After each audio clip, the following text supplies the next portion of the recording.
morning here, folks. I don't know what time it is where you are, but you're welcome. I hope you're all well and growing in faith. I've got quite a few little things to talk about today. They're sort of little bits, but they do fit together, I think. If you wanted a title, it would be The Personal God. My favourite passage in Scripture is Psalm 85. In the King James Version, I just love the way they've translated verse 10 and 11, which the scholars later made into something less poetic, and I think less true, but that's from my point of view. It goes like this: mercy and truth have met together, righteousness and peace have kissed. Truth shall spring out of the earth, and righteousness shall look down from heaven. Yes, the Lord will give what is good. A beautiful passage. Mercy and truth at the heart of our faith, isn't it? That every Sunday morning I hear the same prayer, which I quote frequently. Almighty God, unto whom all hearts are open, all desires known, from whom no secrets are hid, cleanse the thoughts of our heart. I mean, there is no wasted word there, is there? He knows everything about us, and yet he still loves us. And it's personal. This week I came across something that Elon Musk posted a little bit back now. I forgot to record how far back. But it's an account of his meeting with Jesus, which obviously overwhelmed him subjectively by the real sense of presence that was there. And it was a loving presence. If you go on YouTube and Elon Musk meeting with Jesus, you'll find it's a deeply moving account of a very personal event. I love these episodes of grace because that's what it is. And it was that for him, and he was overwhelmed by it.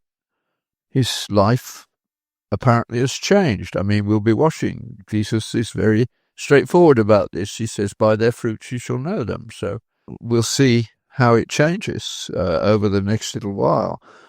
But it reminded me of my friend of many years ago, the first time I saw grace work in that way without really any human intervention, with my friend from Rolls-Royce, David, now gone to be with the Lord. I don't think I ever told him properly how important that had been for me, because watching it in a very intelligent man, it was undeniably something that could not be explained in the usual reductive way that we are trained to think in the West. I mean, we don't have any metaphysical characteristics left. We're trying to solve problems without actually dealing with the level that they need to be at. The 4 levels of happiness, which I use all the while, and if you haven't heard it, you can go back through previous podcasts and find it. But we have a very reduced sense of what happiness is now. It's all very subjective, and it's basically reduced to animal events, sex and food, and getting what we want, and that's it. Even going to university, instead of it being an opening up to wisdom, it's a memorize and dump program. It's not satisfying, and we see the anxiety rates going up in university because of it. As for doing things because they are good and for no other reason, which is one of the greatest happinesses that come into lives, many young people don't know anything about that. And then they wait so long, they never have the normal chance of doing it when a child comes into their lives, hopefully in a marriage, and changes them from self-centered idiots into caring parents. That happiness is amazing. But the greatest happiness of all, of course, is when Christ appears personally in your life. That those moments are treasured forever. Sadly, it doesn't appear to be a continuous state on this planet. In the world to come, where we shall be known as we are known, we shall know as we are known. Obviously, that will be different. But the times when it happens here are precious. and incredibly real. It's interesting to me now that Amazing Grace is probably the song that can be sung by most people across the Western world. Why? It's widely known, sung with passion. It's telling us something. I mean, the man who wrote it had been a slave trader, and he was stopped in his tracks and his life trained. And sort of just to make us humble in the sight of this, in his congregation he became an Anglican priest, was Cowper, spelt Cowper, the poet who wrote God moves in mysterious ways his wonders to perform. He plants his footsteps in the sea and walks upon the storm. Cowper had serious chronic depression, so bad that he couldn't even get the energy up to go to church, despite the fact that the writer of Amazing Grace was his pastor. These things are strange. We do not understand them, but they're real. Lord David Cecil wrote a whole book about Cowper called The Stricken Deer, trying to understand this. What we know is what we've experienced, and that is fundamentally very important. And it means that we can deal with things that we could not humanly deal with. Hence the martyrs of the early church. I mean, Christians defeated the Roman Empire without using a sword. Behold how these Christians love one another. And that conquered the Mediterranean. The story isn't told in school or university because it doesn't fit the narrative. So we have to talk about it. So you have to read some more history, read some more serious stuff so that you're better able to do that job. I had a lovely email this week from a guy who just sent it because he said, "You've changed the way I think and read for the better. Thank you." Who would not enjoy an email like that? We've obviously met, but I hope he writes. Well, I'll write back to him because I can't actually put him in my memory at the moment. Hopefully I will when we talk. But nevertheless, that phenomenon of having your life turned around is real, and we need to talk about it a lot more. I want to read a poem to you at this point, largely because I'm appalled at how little poetry people know. This is from John Donne, who I'm not sure I know his dates exactly, 17th century or thereabouts, and it's a sonnet, and it's quite astonishing. I mean, he was an amazing poet who lived a wild life, then got converted and became an Anglican priest, and his sermons are amazing. But I love this poem. Batter my heart, three-person God, for you as yet but knock, breathe, shine, and seek to mend. That I may rise and stand, o'erthrow me, and bend your force to break, blow, burn, and make me new. I, like a usurped set town to another Jew, labour to admit you, but oh, to no end. Reason your viceroy in me should defend, but is captive, and proves weak or untrue. Yet dearly I love you, and would be loved fain, but am betrothed unto your enemy. Divorce me, untie or break that knot again. Take me to you, imprison me, for I, except you enthrall me, never shall be free, nor ever chaste, except you ravish me. It's a pretty amazing metaphor to end with, but there should be a lot more passion than there is in the Christian life. Real passion, not psyched up stuff, not drug-induced, but reality-induced. So, John Donne is another of the amazing Christian poets that England was blessed by over many years. I don't know why. There are not specific to England. But obviously poetry, you need to know the language. The Psalm 85 I love because of its poetry. Amazing Grace for the same reason. And John Donne. Words in their proper places, properly used, stick in our minds and hearts, which is why I try to encourage you all to get your children who are still at a stage where you can put into their minds things that they will bless you for later. I hope that all of you have got a little quotation book that you have given to your children when they start. Just pre-puberty is the ideal time. And get them to start writing down things they hear that are well said. If you hear something said well, your only excuse for not doing it is laziness. Sure, give credit for the person who introduced you to it. That's great. It adds to the pleasure of it. But we should be much more concerned about the way we present our faith to others than we appear to be currently. So I was thinking about that this week. I was wondering about the way in which we should be talking about our faith. And I remembered this book. I hope that currently up on the screen it's the wrong way around, but I hope that some sort of jiggery-pokery can be done by the editor. But it's John Stott's The Cross of Christ, because conversion is a mystery in many ways, isn't it? Elon Musk captures it. My friend David captured it. That suddenly something happens. Sometimes it's not so sudden. Sometimes it's slow. It doesn't have to be quick. Obviously, the fast ones are very dramatic, but the long, slow burns are good too.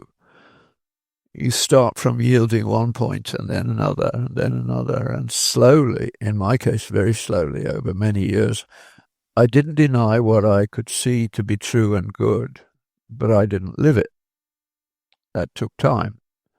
And I'm glad that the grace of God brought me to where it has, because at the end of your life, which statistically I must be close to, I'm just about, 6 weeks away from my 86th birthday.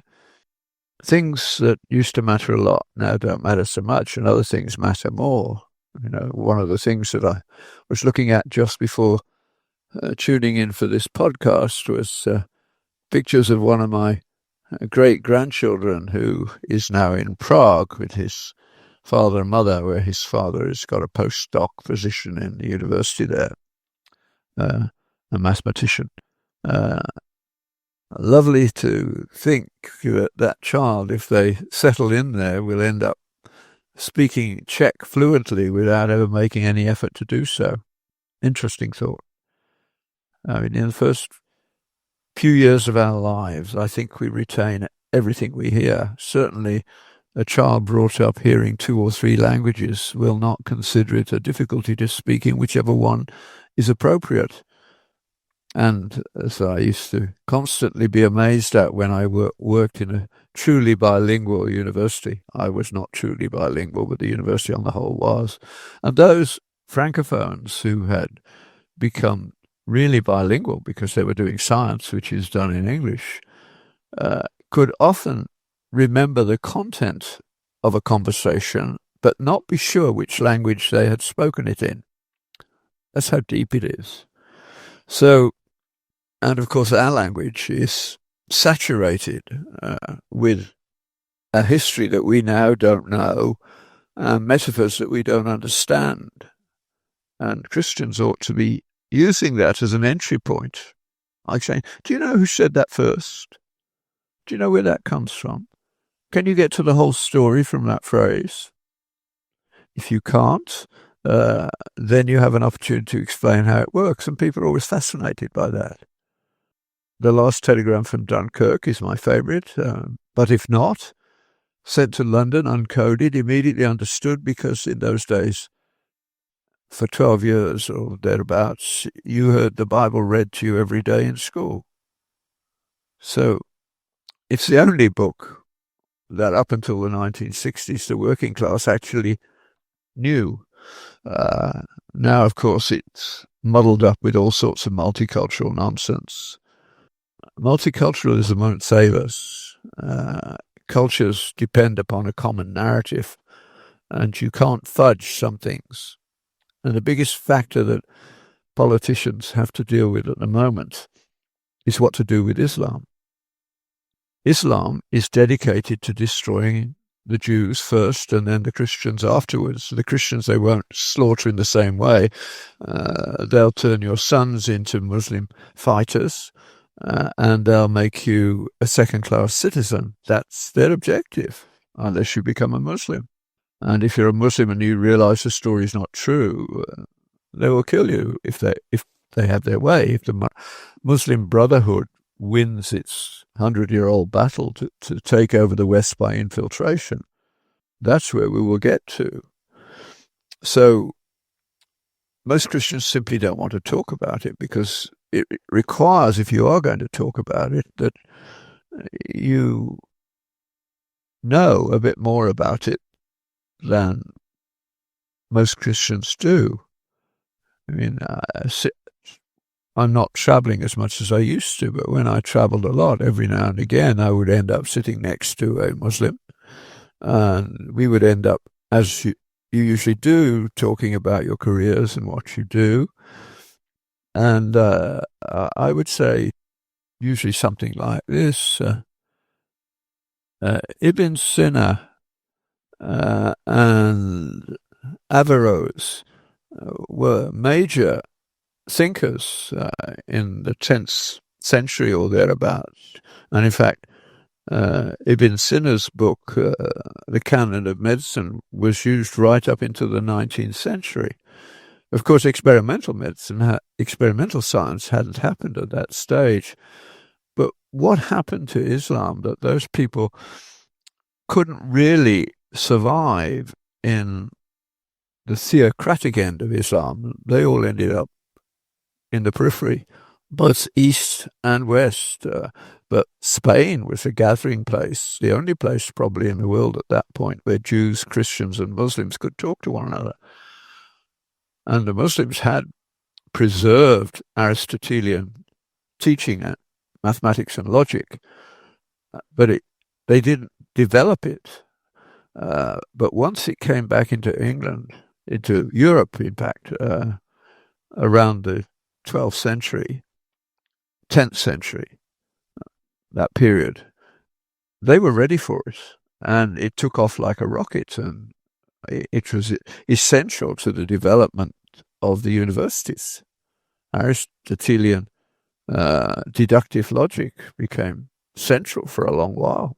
And we only had it because of the Muslims had preserved it.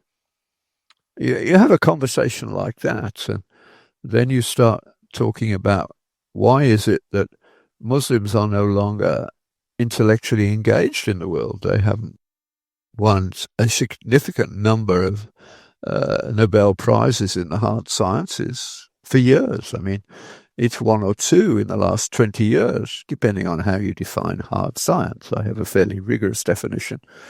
But the Jews win at least 40% of them every year. I don't mean Jews from Israel. I mean people who were brought up in the Jewish culture, the Jewish ethos. Why? What's the difference? That is a useful conversation because everybody wants to have a more flourishing society. I mean, I've spent a long time in Africa over the years, and the question one gets asked all the while is, why are we not developing? And there are multiple books written by people who work for the World Bank or the IMF or whatever, and it always seems to me that they miss the main point dramatically. Because in order to have a developed society, we didn't get very far beyond very local agriculture-based societies for a long, long while. And then suddenly, and it was pretty sudden, from about, the 14th century when the first experiments were done. And suddenly the world started to change dramatically, but not the whole world, only Western Europe. And that has to be thought about. What was happening in Western Europe? And does what happened previously over the centuries before that matter? Can you go from one to the other in a shorter time? Now, I think the answer is no. It takes time. I think we can go backwards, which we clearly are doing now. I mean, you look at the Nobel Prizes these days, and quite a lot of them are really prizes for applied technology rather than absolutely mind-boggling insights. Why? We're not doing the big stuff in the same way. We are even trying to solve moral problems by technological means. And of course it won't work. You can only solve moral problems using moral means. And we don't have any agreement about that. We don't even want to talk about it. In the Western world even. One of the things that Trump is doing is, I don't know, he's a very intelligent man, but he can be quite abrasive, and I'm not sure how much depth there is to his insights, but I think he has taken on board the American ethos. I mean, the American experiment is unique in the history of the world. No other country started with the moral code given, the starting point. People who founded America and the early immigrants all agreed that the Bible was true. So the people running America could assume that local communities would be built around the church. That's what happened. It wasn't hierarchical. There were very few Catholics to begin with, which would have led to a more hierarchical form of government. But the Protestant version was congregational, and you can still see that when you travel as I do. I don't just go to big cities. I love going to smaller places where you can see what both de Tocqueville and Chesterton recognized when they visited America. I've got to attribute the quotation to the right person. De Tocqueville simply said that it wasn't until he went into the churches of America that he understood why they worked, why America was succeeding, why their revolution had not led to awful bloodshed like the French Revolution. Chesterton, 100 years, perhaps, about 100 years later, put it very simply as only Chesterton would. America is a country with the soul of a church. That is disappearing now. But hopefully the absolute debacle of corruption that's going on in Minnesota is going to make them think more deeply. See, it's really a very simple question. You can divide the world up into two groups with a single question. And the question is, if there is in your group, your identity group, which the liberal elites are trying to force us all into identity groups, but we should refuse that. We do belong to them. The church is one of them. But if you ask this question, let's say, of Muslims and Christians, if there is an attack on your identity group and the attack is justified, you are doing some things which are understood to be wrong by almost everyone, and you can hide it, which is going to win, your loyalty to the group or your commitment to truth-telling? And for the Muslims, there's no question. The norm is loyalty to the group. The Quran teaches that if lying will advance the cause of Islam, then that's fine. Don't lie to Muslims, but you can lie to infidels. You can do what you like with infidels. It's a very simple question. Christianity at its best would put truth over tolerance.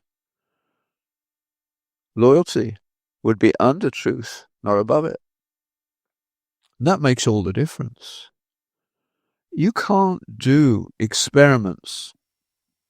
You can't conceive of doing experiments if you don't believe that under the apparent chaos on the surface of life there is order.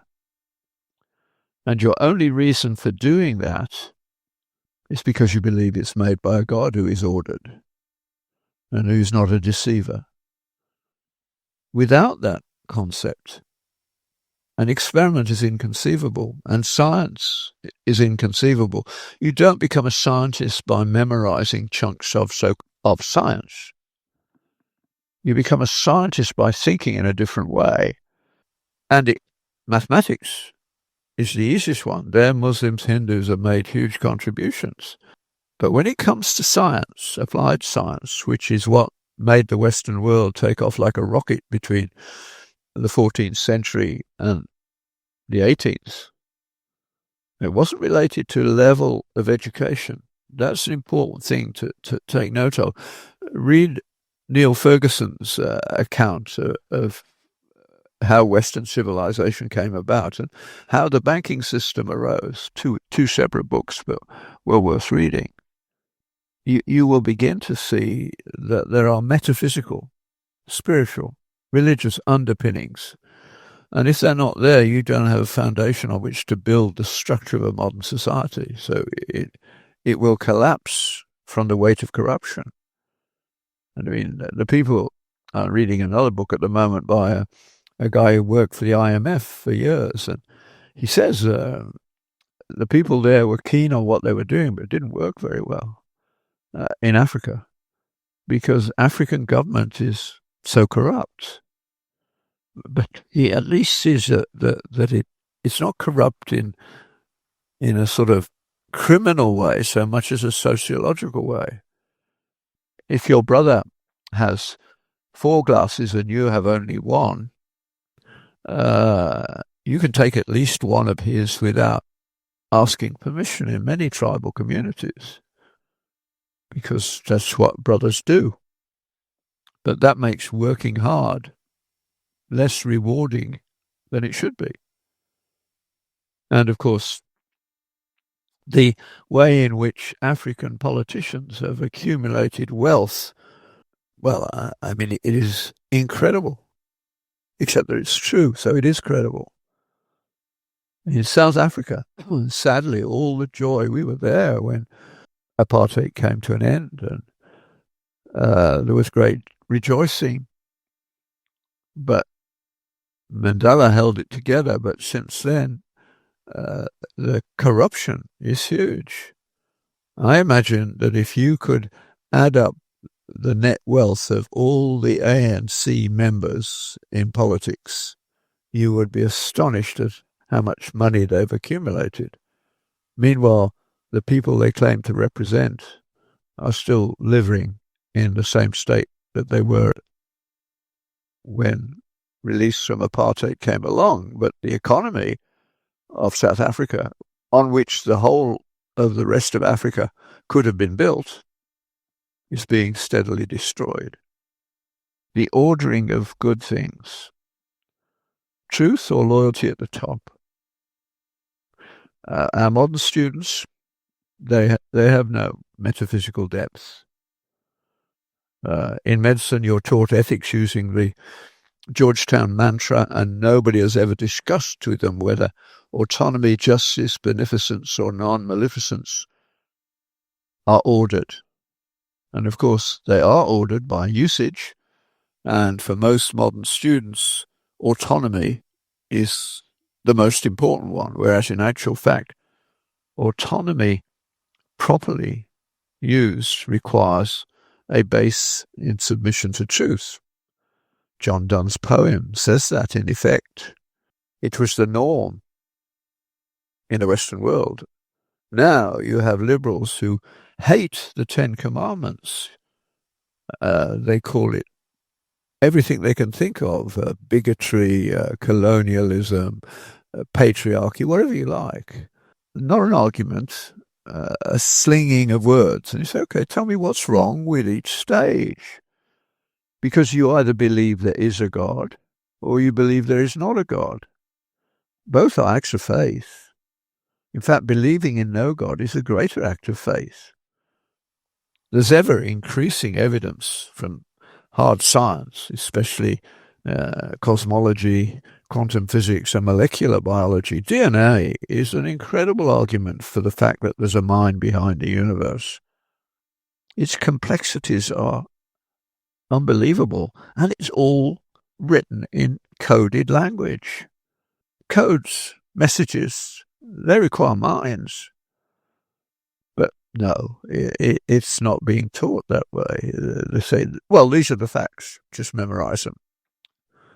You don't have to learn them to do medicine.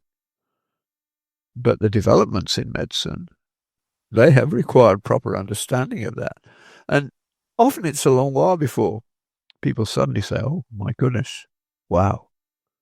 The wow factor comes in every now and again. That's why doctors are 10 times more likely to believe in God than lawyers. There's so much wow factor in medicine every now and again. You do see the odd miracle every now and again. Everybody does. They've also watched people die, and they realize there are very different modes of dying, and some are much better than others. And the better ones are largely from people who believe that this is not all there is.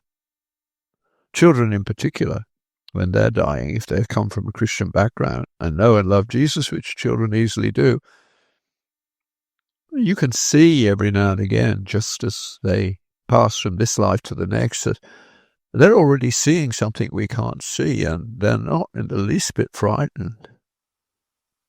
We've lost our foundations, and a little honesty, just read the text, and if you can't recite the Ten Commandments, just drop it out, then go and write them out by hand. You'll find them in Deuteronomy 5.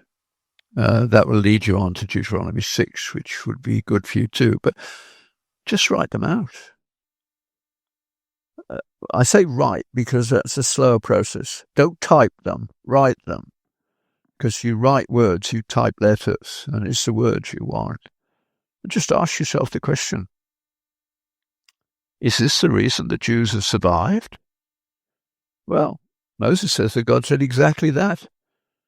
If you will keep these laws, you will flourish, and you must make them integral to your family life. And Deuteronomy 6 tells you how.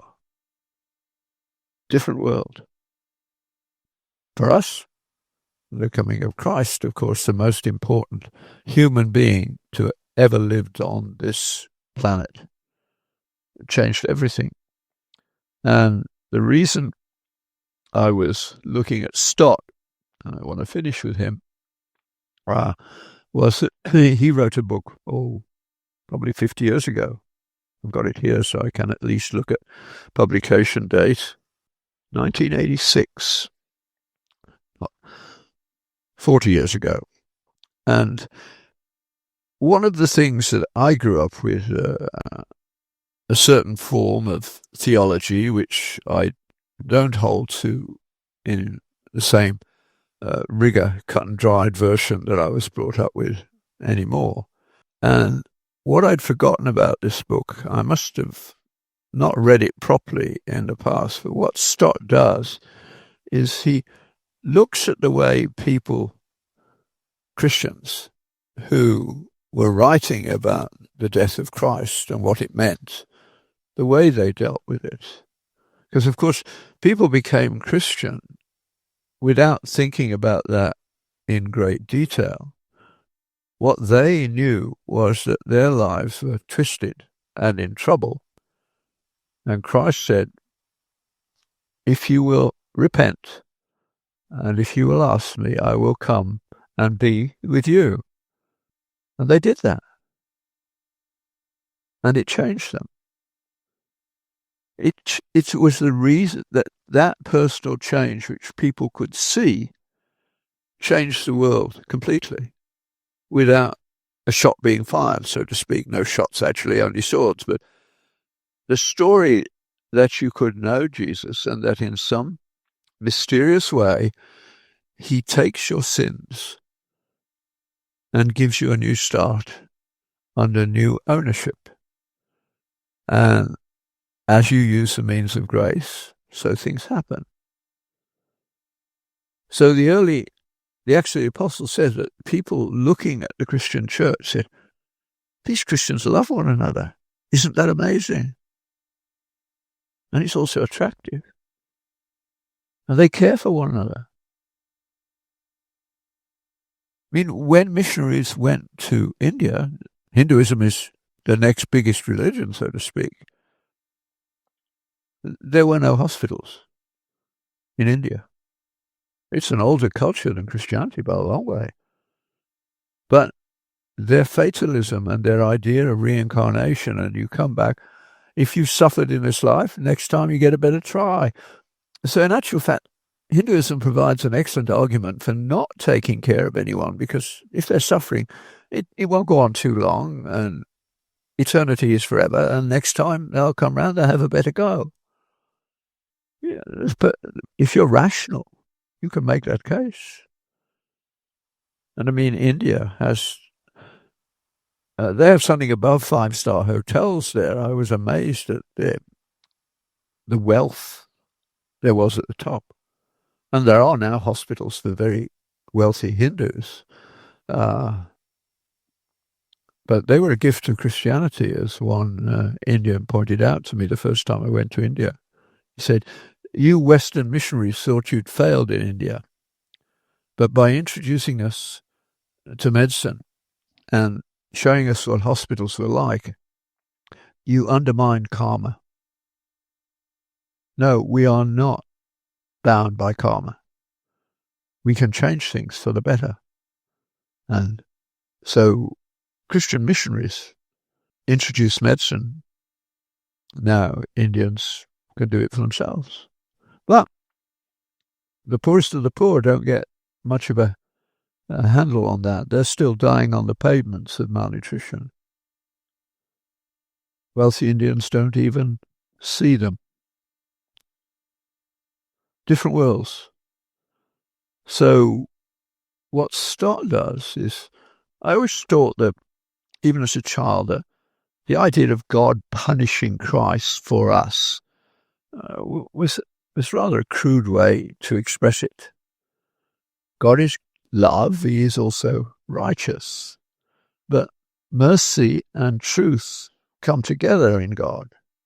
He will not lie, and he will not overlook evil.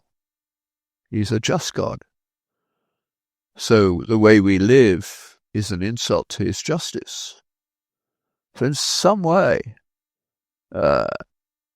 what happened put that right? I don't know how. Lewis struggles with it, and he says perhaps it required the perfect sacrifice. All cultures seem to have this idea of sacrifice in some form to make good what has gone wrong. Sometimes it can be negotiated, sometimes it can't. But it's there.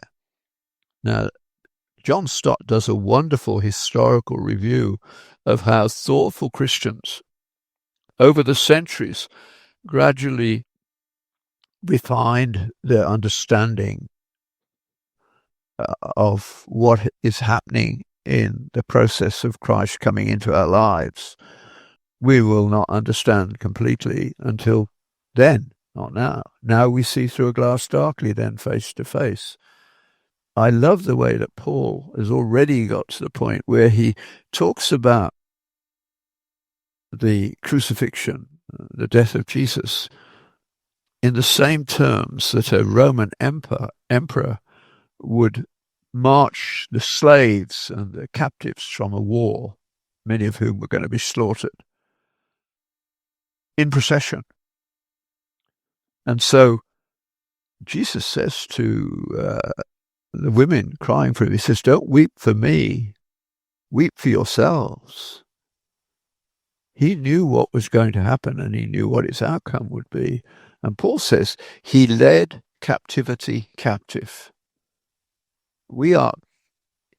It's a triumphal correction of a reality that is deep underneath the whole of human life, a reality that we rarely think about at all.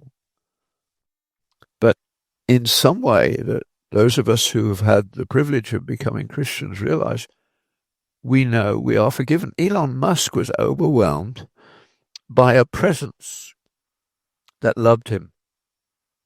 Go listen to it. That's what's going on. There is some, if you like, ultimate chemistry going on. God will not deny himself. He will not overlook sin. There has to be, as Lewis puts, some form of perfection that can put that right. Deep underneath the whole of our society, the whole of human life. It always intrigues me, if you read the Narnia stories to children, when you get to the point where Aslan is sacrificed on the stone table for Edmund, and my children didn't realize that Aslan was a figure of Christ. They accepted it. It made sense to them that Aslan had done this for Edmund, and Edmund was restored. And when Aslan came back to life again, they thought, well, wonderful. So the childlike mind can take that in without the problems that so-called educated professors have. Those that have studied and looked around the world says the dying God is so common in other cultures and other places, even blood sacrifices. That in that blood is a symbol of life taken, life given. How do you settle that? It's not as, what's the word I want? It can be dismissed by liberals, but it has got echoes of deep realities. So in the first centuries, Christians died in their tens of thousands, if not hundreds of thousands, rather than deny their Lord. And that changed the Roman Empire. Rome lost, Christianity grew. Read After Virtue. MacIntyre died relatively recently, but the book will live for a long while.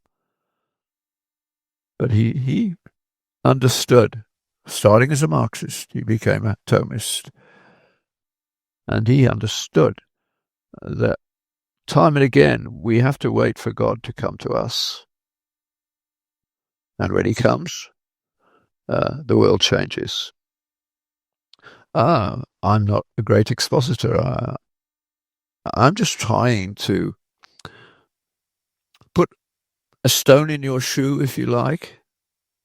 Maybe the whole story is true at a deeper level than we can even plumb.